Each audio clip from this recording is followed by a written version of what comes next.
Hey folks, Dauber812 here again. After my last video there, I showed you my my D.H. Russell Canadian belt knife made by Grommen Knives out of Pictou, Nova Scotia, Canada.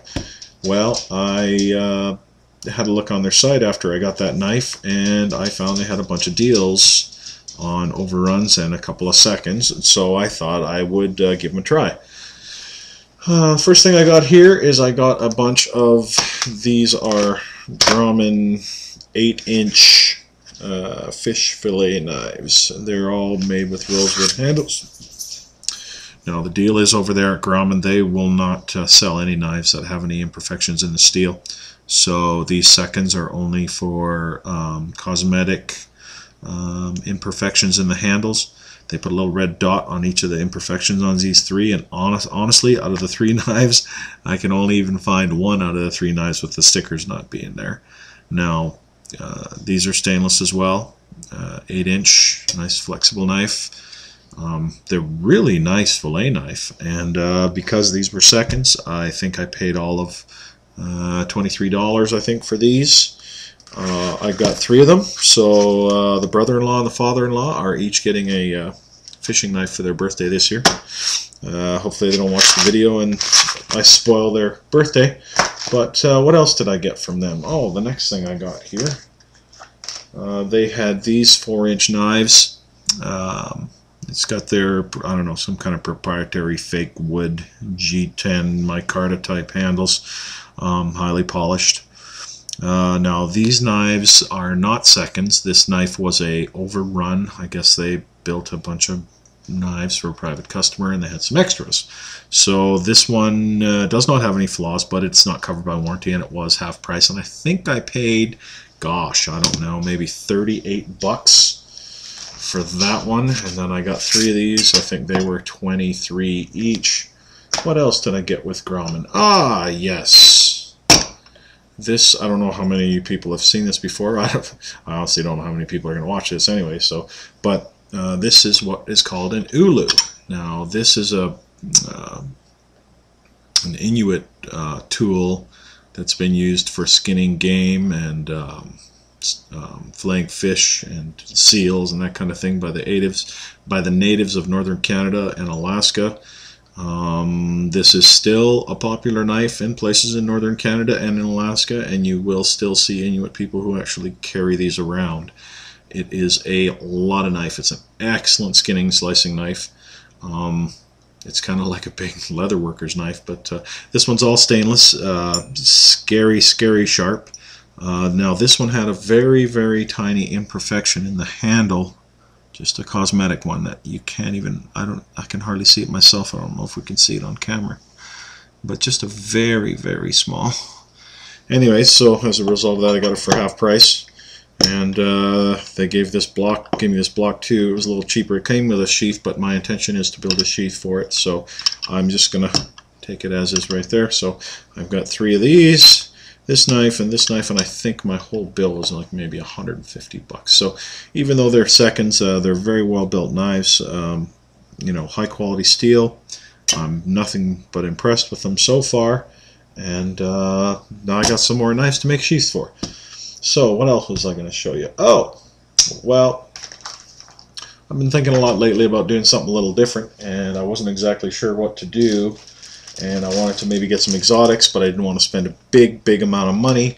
So I got online and I got with Springfield Leather, and I got this big bag of, it's about 2 pounds of exotic remnants, mostly lizard, a little bit of snake. There was a little elephant in here, some cool stuff. But it was all of, I think, maybe $11 or $15. Very reasonable. Got all sorts of stuff in here. There's something for everybody. I mean, you can make, I made bracelets for my wife and my son. I already made a sheath using some of this stuff for inlays. Just really cool stuff to have around. You know, it doesn't break the bank. You know, at 10 or 15 bucks, you have a bag of this stuff. I mean, you're set for a long time. As far as, you know, if you're just making knife sheaths and you need something for inlays or, you know, bracelets and that kind of thing. So very cool. I got a couple other things from those guys. I got me an ostrich shin. These are very cool. This one's in black. Now what these are, this is the shin between the knee and the ankle of the ostrich, and of course no fur or feathers or anything are on an ostrich there. There's just their skin, and this is super cool. I don't know if you can see that. It has the coolest little pattern on it. It looks so, you know, kind of prehistoric looking. It's fantastic. These big plates, and if you bend this, you can actually, the plates kind of stand up on the ends, and it is some really cool leather. No, not terribly thick, but super tough, and it will make something very cool. I already got a few things in mind. I haven't decided yet for sure, but I definitely, there's a thing or two I'm going to make out of that. Also, anybody that's been looking into custom stuff has probably, before too long, come across one of these. This is Stingray. This is some of the badassest, toughest, meanest stuff you'll ever see. Now these, it has a whole bunch of little, like little balls on it, you know, and if you can see real close there, and they are calcium or calcified, and they are super strong. Now you can sand them, sand this smooth. Excuse me, but it is tough to cut. It is a trick. There's no doubt about it. I try to put the knife through this just for fun, and it is tough stuff. But I had a few ideas in mind for this. I just got into holster making. I made a holster for one of my autos. I'm going to do some more of that. I'm not going to show you the holster I made yet because, you know, it's my first one. I'm not terribly proud of it. But, so that's that for that. Oh, I got a sea snake skin too. I think I joined Springfield's club there, you know, the wholesale club. And these sea snake skins run all of like $4. And it's about 3 foot long. It's about 5 inches wide at its widest point. It's white and grayish black. Well, a little bit of greenish gray, I guess you could call it. But very cool. Nice long piece of it. So that'll make, geez, this one's almost long enough, you know, I can make a belt inlay for a woman anyways. I'd need 2 of these. But, so I got that too, so I got lots of cool exotic stuff. So anyways, all that exotic stuff inspired me that I was going to make a new sheath, and hence here is my new dagger style sheath that I made for this Grumman. So this is black leather. Like I said, it's a dagger style. It's just a straight sheath, just goes right up, like butts up against the edge of the blade.